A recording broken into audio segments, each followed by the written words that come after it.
Capricorn. Welcome to 8 of Cups Tarot and welcome to your cards for March. So I've been promising for months and months that March and April would be rather nice in comparison to the rest of the year. And I still stand by that. The energy in March is much softer. Now we could see that through your cards as your energy, your overall energy this month is that of Pisces. Now I'm going to go over the transits with you, but rather quickly, I just wanted to let you know that as I was kind of unfolding these cards and meditating on their energy, I was a little confused because there was so much about the flow, about the emotions, about the desire, about the feeling of comfort this month. And yet here is this moth spirit, which can be rather obsessive. Now that's going to come and go for a while now as we have Pluto kind of standing alone in your sign. There's an element of obsession and there's a release that needs to happen. So I'm looking at this reading and I'm listening, to my guides, and I hear the word indolence. And of course, indolence is a term used for laziness or procrastination. But I wanted to look it up because I felt like, that's very unlike Capricorn. Well, it is and it isn't, but, ultimately your success, your reliability, your stability is everything. So it's not like you to procrastinate in a way that really self-sabotages. So I looked up the word quickly, and it was actually a word based on a Latin word which meant freedom from pain. And that made a lot more sense. It made a lot more sense for March and for this energy as all of the elements kind of start to creep into Pisces. And this is really a precious energy in your third house. This is how you express yourself. This is the environment that you want. And overall, with this Pisces energy, things might seem softer this month. You've got all of this energy in your third house, and Uranus kind of putting the pressure on you in your fifth house to kind of turn towards the more romantic and softer side of life, the more emotional things. Now, as well, we still dealing with that South Node in your 12th house. This is always very karmic, and there's a lot about release with that South Node. And so I see a lot of these emotional cards. This card of Pisces, 8 of Cups in the center of the reading, mutable moon. I'm kind of honing in on this energy of ascension through letting go. And you're certainly in some kind of a process. We have a full moon in Virgo in your 9th house, which means there's an ending. At the very beginning of March, end of February is this full moon. So we're starting the month in this theme of letting go of old beliefs. 9th house is our structures. It is not physical structures. It's our structures of our beliefs on expansion in our lives. How do we expand? How do we expand our mind? It's a house of travel, of political beliefs, of religious philosophy, and these things are changing for you. And so with all endings, there is a lull. March is going to be kind of that soft spot, that lull, that quietness. Now, whatever occurred for you during that first, which is really just the beginning of the Saturn-Uranus square, it's with us all year. The retrograde Mercury going through your 2nd house. There's a reevaluation of your values, of what you want, the things that you own, the things that represent you. It's about the money you earn. It's about your resources, your time. These are precious assets to you. And with Pisces, there you may be letting go to some very foundational stuff within you. Now, we come into Mars moving into your 6th house, and this I understand if you are suffering from any kind of procrastination. this is a month to really hone in on that. We've got Mars meeting up with Gemini in your 6th house, making you super productive. And in fact, it could seem as though you could pack in like 3 days of work in one. It's a really magical manifesting time, and it's a time in which you can kind of really focus on a whole bunch of different things. Gemini, we can bounce from one thing to another, one project to another. All of a sudden, we're super capable of handling like 2 different jobs, or going to work and going to school, learning this or doing that. And it seems to be a strong point. However, with all of this softening energy, the sun meeting up with Neptune, Venus conjunct Neptune, there has to be a surrender. Now, Pisces is the surrendering energy, and yet the overall energy here is the 9 of coins, which is all about this independence. Now, I think I just finished up the Taurus reading. They also had the overall energy of the 9 of coins. Emphasis on your independence and your freedom.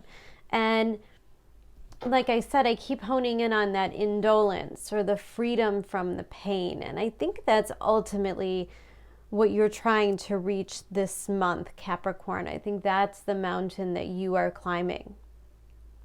And the thing is, there's not a lot of things that you need to do, right? 6th house means you're going to really blow it away at work. No issues there. You'll be able to get things done in the house, your study and your routine. Things are flowing easily. Now we have this amazing, like I said, this Virgo full moon, which is setting the stage for you of kind of being super organized. Also, the other axis of Pisces, right? 9th house, 3rd house stuff. Your immediate environment and how it affects your big picture. The small conversations that direct you towards the bigger things. If you look at a chart, the 3rd house represents kind of our early childhood education, elementary school, high school, our neighborhood, the environment that we grew up in. 9th house is kind of like college, or going off or moving to another state, changing your environment and leaving home. And I feel like you're kind of in between this axis of leaving something behind and figuring out what you want next. I get that because this 8 of Cups right in the center of the reading tells me that there is an instinct that Capricorn wants to kind of get away this month.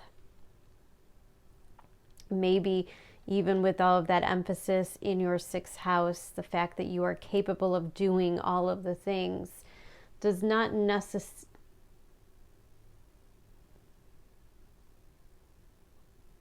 Oops, sorry guys. I didn't realize that clicked off for a second. Hopefully we're not distracted. So being able to do all of the things does not mean that you are going to be in a state of wanting to do all of the things. And I think, like I said, with that emphasis on your resources, some of the things that are really precious to you is going to be your time to rest. I know that sounds weird. You're going to really want to get things done. And yet the universe is going to say, let's just take a nap. Again, torn between these 2 axes. Nothing is yet set in stone. This mutable moon is just standing out to me so much because these waves are so big. And yet the night is so peaceful. Almost as if Capricorn knows that the road ahead isn't necessarily going to be easy, right?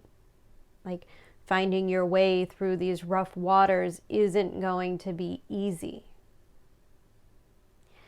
And yet if you are open, as Pisces is, the energy of being open, the veil being thin, reaching into, your higher self, your intuition, your dreams in some way, allowing yourself to kind of merge with that Neptunian side of life is really going to be the most productive. Now look, right below that we have this card. Obstacles are detours in the right direction. And I feel like these waves are obstacles. And yet they are showing you things. I think with each wave you get thrown a little, maybe with conversations or messages. You know, maybe you're doing a lot of viewing YouTube videos this month and these things are really sinking in. You're starting to really pick up on the messages. What does the universe want me to go? And am I able to flow? Obstacles come when we're resisting the flow. In other words, if we're moving down a really powerful, rapid, it's probably best to just let go and go with the flow and trust the universe. It's not going to do you a lot of good to grab on and hold on or get stuck so that you're constantly stuck in a state of turmoil, of risk. I think Capricorn's sensing some risks, sensing some things that need to happen at an emotional level. And you know they won't be easy. You know there's risk involved.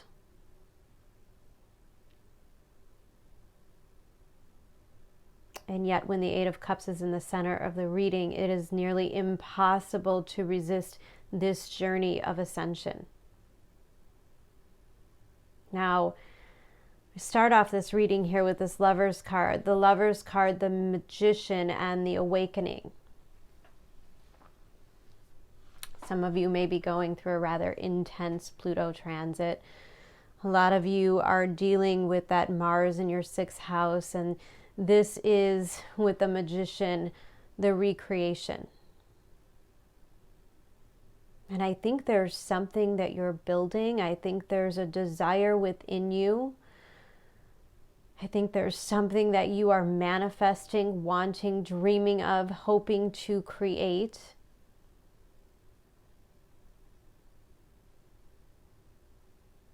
And yet on both sides of this card are 2 cards depicting kind of a splitting.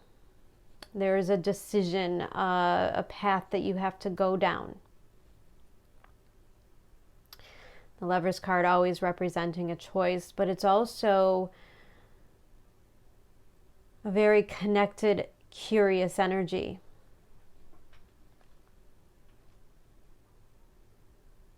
And I get the feeling that Capricorn has been going through some things over the past year. Like, all of us, we're all changing very rapidly. And this Magician, remember, Pluto is finishing up that, and it will remain. Pluto is very slow moving, and the things that you're going through are not going to happen instantly. Okay, there's a process. That's what I keep getting from all of this, is there is a process.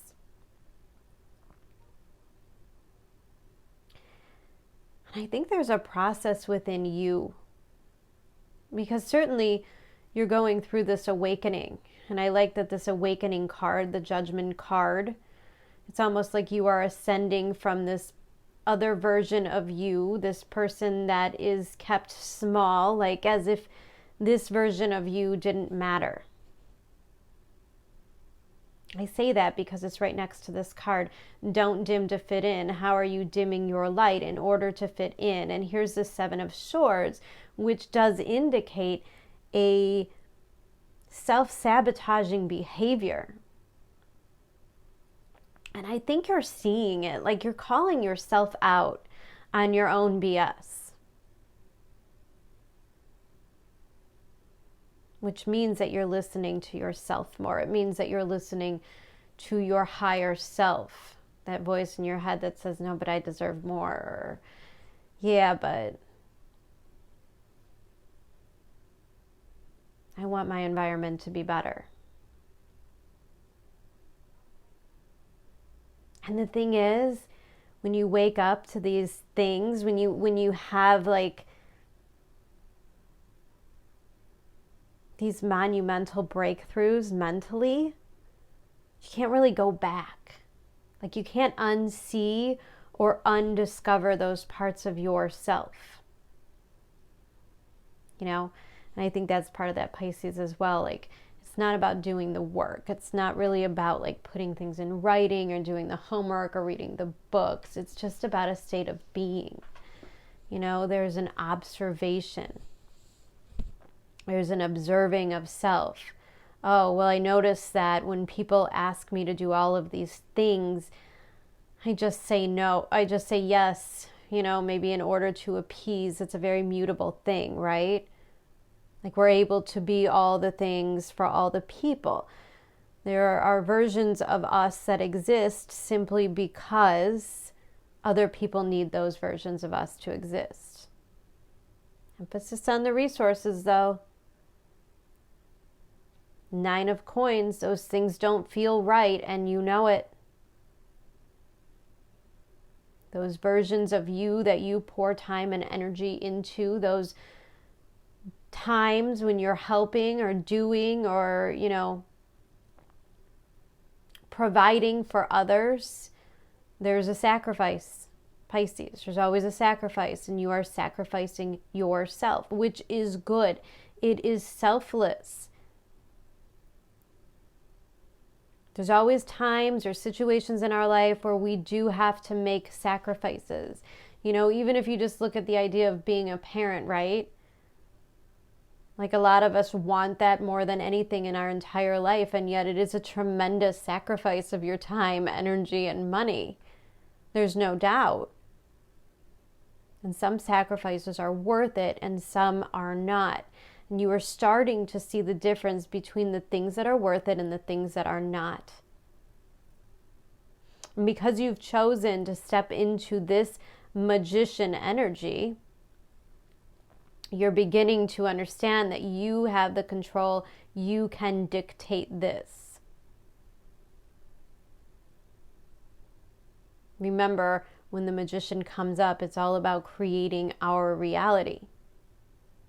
And once you see the sacrifices, and once you're able to really understand what they truly are, you don't want to waste it. You need to harness the energy. And I think this month is really all about the harnessing of the energy. Now, this 9 of Cups directly under this Lover's card is a decision for sure to go after your dreams. Neptune energy, man.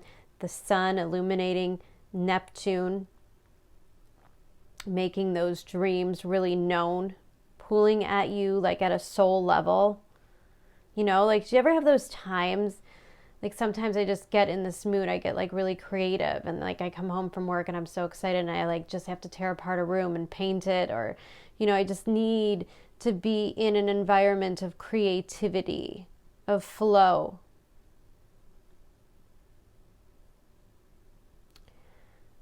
And you start to value different things. Like you start to value where you are of flow. What are you looking forward to doing? What are you excited about?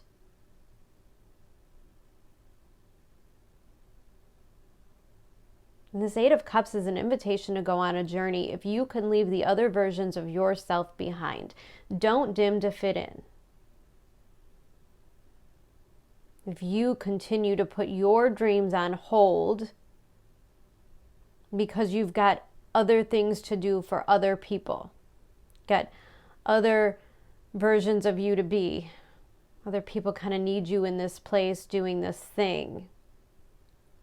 Like maybe you always wanted to be a singer, and yet, I know this is cheesy, but you work for your parents in a restaurant and you feel like you would really let them down if you left that. And you get stuck in that mindset of, no, this is going to be the reality for the rest of my life. This is where I am. There's a learning and discovery of who you are. There's a discovery of how you got yourself there. And then you have to make the choice to change it. 7 of Swords, 8 of Wands. The environment of change is going to come in very quickly if you allow it. But you have to allow it.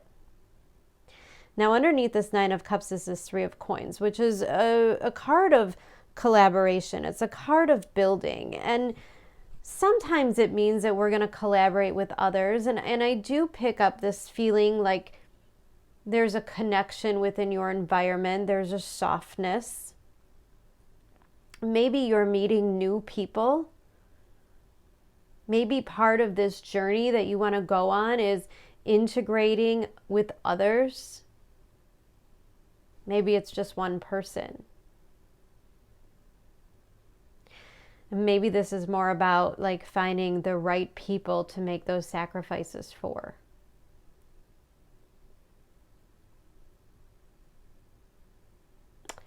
I think it's a lot about knowing your value, what you bring to the table, what you have to offer. Like the 9 of Coins is very confident. She doesn't need anybody. She could have anything she wants.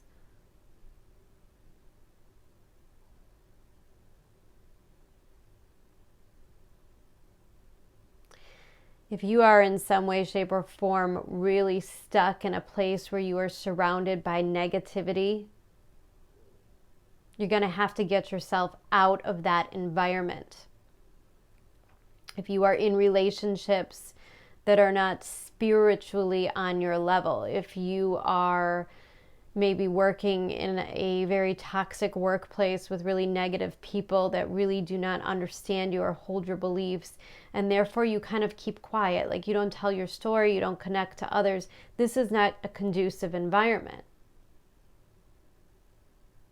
And yet that indolence that I keep coming up with is that you accepting those circumstances in order to be free of the pain, free of the obstacles, knowing it's not going to be easy.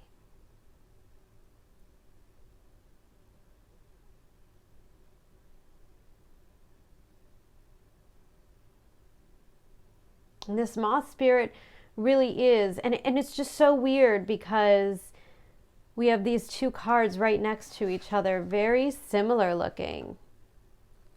Also kind of somewhat creepy. Moth spirit, surrender now, and the 8 of Wands. With all of this Neptune, Sun, Venus energy in that 3rd house, Mercury will be moving into that 3rd house, and very soon Jupiter will be moving into that 3rd house. So the environment you are in will grow. It will expand. Okay? If you are in or if you are stuck or intending to stay in a negative situation or around negative people, it will only get worse and worse. Like the situation is not going to improve by you settling.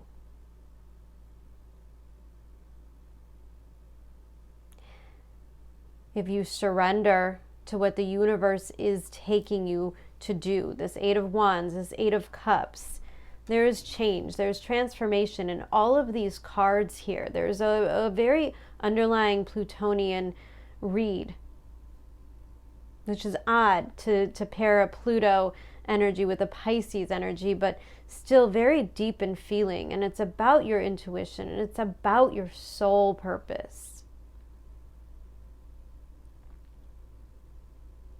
And my focus here with this 3 of Coins, this collaboration, this building, and here we have the Wanderer card, which is the Fool card. And I don't think you're really ready to let go yet. You're not fully trusting. The seeds are not showing signs of growth yet. 3 of Pentacles. You may be kind of waiting to take this leap of faith until you have more concrete evidence, right? Maybe you're putting something off because you don't have the money. Maybe you're putting off telling somebody something because you just don't want to deal with it. Maybe you're avoiding a lot of parts of your life that aren't working in order to escape the pain. And yet there's a big part of you that just kind of wants to go. That Fool energy, that 8 of Cups energy, the desire to be free will sooner or later outweigh the need to be safe. And when you reach that breaking point, let go. Dive in. Do that thing. Say those things.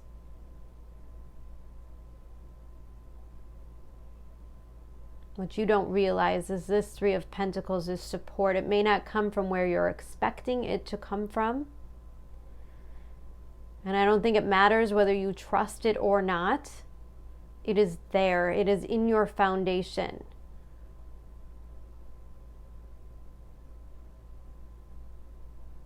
You may feel like nothing is yet set in stone, like you're not ready, but I don't think you realize how ready you are. Quite simply, Capricorn, I think you're going to find out in the month of March that now is the time.